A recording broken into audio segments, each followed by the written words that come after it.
సేవకుడు చెప్పాడు కాబట్టి దేవుడు ఆ మాటను వెంటనే కనపరుస్తాడు. స్తోత్రం చెప్పండి. నిద్రపోతున్నావా? మరేంటి తోలుతున్నావు? తాగేవా? అవంది అయ్యా, నేను మత్తురాలను కాదయ్యా, నా మనోవేదనతో నా హృదయాన్ని కుమ్మరిస్తూ కుమ్ములుతున్నాను, ముందుకి వెనక్కి ఊగుతున్నానయ్యా, నేను ఎవరికి చెప్పుకోనయ్యా. అవునా, వెళ్ళు, వచ్చే సంవత్సరానికల్లా నీ కౌగిట్లోకి పిల్లోడు ఉంటాడు. ప్రార్థన చేసి చెప్పాడా? మాట గమనించా. ప్రార్థన చేసి చెప్పాడా? ఒక నిమిషం కనిపెట్టి చెప్తాను అన్నాడా? అట్ట అనేసాడంతే, ఒక మాట పలికేసాడంతే. సేవకుడు చెప్పాడుగా, ఆయన కాదనలేకపోయాడు. నా సేవకు నేను కనపరచాలని వెంటనే దేవుడు దానికి సంతకం పెట్టాడు. హన్న గర్భం ధరించింది, శామ్యూయల్ని కన్నది, తీసుకుని వచ్చి మందిరంలో విడిచిపెట్టింది. స్తోత్రం చెప్పు గట్టిగా, మంచి చెప్పాలి. హల్లెలూయా. అయ్యా, ఆర్థిక ఇబ్బందులు అయ్యా, బాగా సేవలోకి వచ్చాము. అటుపక్క ఉద్యోగం చేసుకుంటానే ఉండేవాడు, ఇటుపక్క సేవలు కూడా సహకరించేవాడు.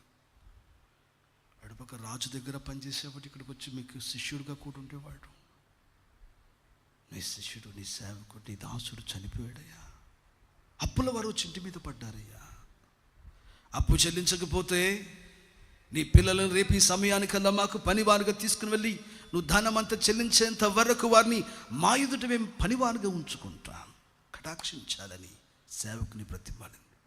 అమ్మా, ఒక్క పూట నాకు అవకాశం ఇస్తే నేను ప్రార్థన చేసి చూస్తానమ్మా అన్నాడా? చెప్పాలి, నో తెరవాలి అన్నారా? ఏమన్నాడు? దీంట్లో ఏముంది? నూనె ఉందయ్యా. అయితే వెళ్ళి ఇరుగు పొరుగున పాత్రలు తెచ్చుకొని ఆ నూనెను తీసి అన్ని పాత్రలు పోసి నిండినంత వరకు, అడి తర్వాత ఆ నూనె నమ్మి నీ అప్పును తీర్చుకో. మాటే, ఆయన చెప్పిన మాట ఆ నూనె కొండలోనికి వెళ్ళిపోయింది అన్న. స్తోత్రం చెప్పాలి గట్టిగా. హల్లెలూయా. నేను ఎందుకు ఈ మాట చెబుతున్నాను నాన్న? సేవకుడు మాట్లాడితే ఆర్థిక సమస్యలు తీరుతాయి అంటే, సేవకుడు జోషం చెప్పేవాడు కాడు, సేవకుడు దేవుని ప్రతినిధి అయి ఉన్నాడు. స్తోత్రం చెప్పాలి గట్టిగా. హల్లెలూయా. త్వరపడి ఏ మాట పడితే ఆ మాట చెప్పేవాడు కాడు. ఆయన ఆత్మ ప్రేరణతో మాట్లాడేవాడు నిజమైన దేవుని సేవకుడు. ప్రభు సెలవియనిదే ఊరికి ఏ మాట పడితే ఆ మాట చెప్పడు. అయితే ప్రభు సెలవిస్తే ఎవరు ఎన్నన్న అతడు ఆగడు. అతన్ని చెప్పినది తప్పకుండా జరుగుతుంది. యేసుని నామము చెప్పాలి గట్టిగా, హుషారుగా. స్తోత్రం మంచి చెప్పాలి. హల్లెలూయా. సేవకుడు వింటున్నారా? వర్షం పడదు, ప్రార్థన చేసి చెప్పాడా? వర్షం పడదు, నేను కనిపెట్టాను. ప్రభు చెప్పాడు 3 years no rain no dew అన్నాడా? నా మాట అంతే. నీ అర్థం చేసుకోవాలి ఈ మాట. యథార్థతేనా ఇది? పాత నిబంధనలు ఇది సత్యమైతే, క్రొత్త నిబంధనలు అంతకంటే అధికమైన సత్యమై ఉన్నది. వింటున్నారా? నేడలో ఉన్న వారికి అటువంటి శక్తి ఉన్నప్పుడు నిజములో బ్రతుకుతున్న మనకి ఇంకెంత శక్తి ఉండాలో ఆలోచన చేయాలి.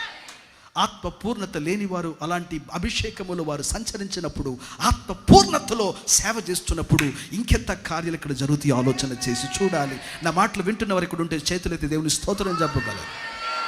అందుకే నేను అంటున్నాను, సేవకుని మాటను నా మాట ప్రకారం, దేవుని మాట ప్రకారం అన్నాడా? చెప్పాలి.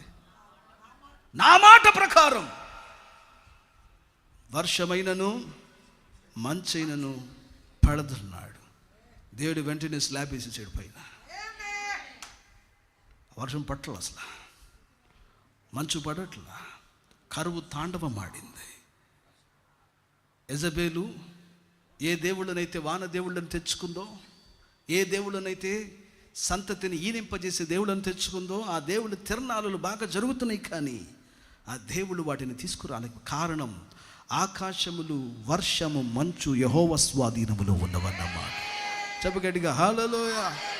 మంచి చెప్పాలి. హల్లెలూయా. ఎవరు చెప్పారు? సూర్యుడా అక్కడ ఆగు.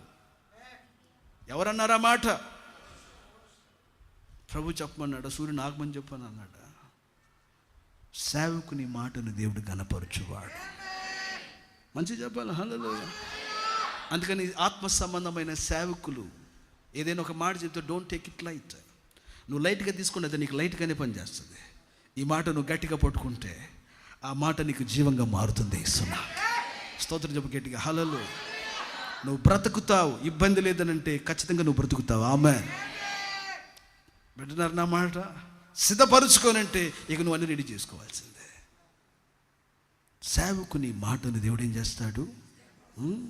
ఎన్నో సంవత్సరాల తర్వాత జరగాల్సింది కూడా మాట్లాడితే ముందుకు జరిపేసి దాని వెంటనే ఫస్ట్ తన నామమును ఒక మహిమ రావడానికి ఫస్ట్ ఆ పనిని చేసేస్తాడు దేవుడు. దేవుని స్తోత్రం కలుగునుగా. ఆ సేవ పరిచర్యలు ఇలాంటి అద్భుతాలు ఎన్నో ఎన్నో ఎన్నెన్నో చూసాం. దేవునికి స్తోత్రం కలుగును.